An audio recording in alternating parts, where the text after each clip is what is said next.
Well, who's that banging at the window? It's a male cardinal trying to get in. Maybe didn't like the weather outside. Kenneth Johnston captured that shot from today. And of course, certainly more humid. We had the sunshine back, and certainly that made for even ripe conditions for a few showers and thunderstorms. After the rain, a nice rainbow that captured from Margaret Johnson there in Stanton. Some areas seeing some downpours, and other areas bone dry. 82 is our current number at the airport. That is also for the high for the day. That dew point, anytime it's above 70, that is air that you can wear. So any of the showers and storms that have been out there that do materialize can certainly wring out a tremendous amount of rain in a short period of time. 75 is the steamy number now that the showers and storms have come through Weir's Cave.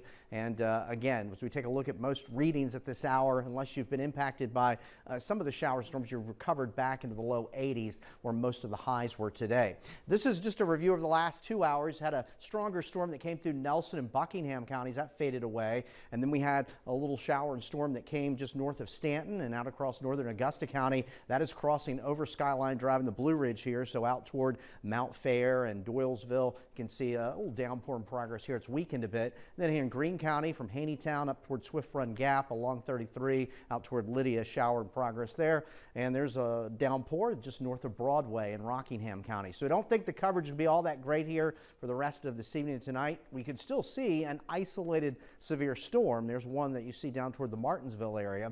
But again, the threat is pretty low. The flood watch will remain posted unless it gets canceled early, just in case a storm moves over the same area or slow to move. Could certainly drop a tremendous amount of rain in a short period of time. Temperatures here for tonight, pretty much either side of 70s, so certainly muggy conditions. And then tomorrow, upper 80s to low 90s. I think the storm coverage is still low tomorrow, but still, once again, isolated severe threat. So we don't see a whole lot tomorrow afternoon, but there could be a few storms. Most of the region will be dry. It'll just be hot and humid. Then we turn our attention to Thursday, a first alert weather day ahead of a strong cold front that will arrive, and all hazards will be at play Thursday afternoon and evening. Wind gusts, that's the main threat. Some spotty large hail, while not zero but very low. Can't rule out an isolated tornado, all ahead of a cold front.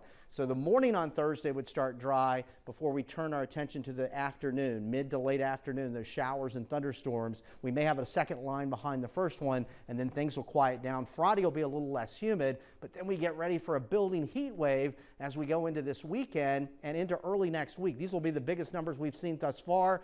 Daytime highs mid to upper 90s. That means heat index values, real field temperatures will be well over 100. So we have one front that's over the region just north of us now, another front that approaches from the west, and that'll be our player as we go into Thursday.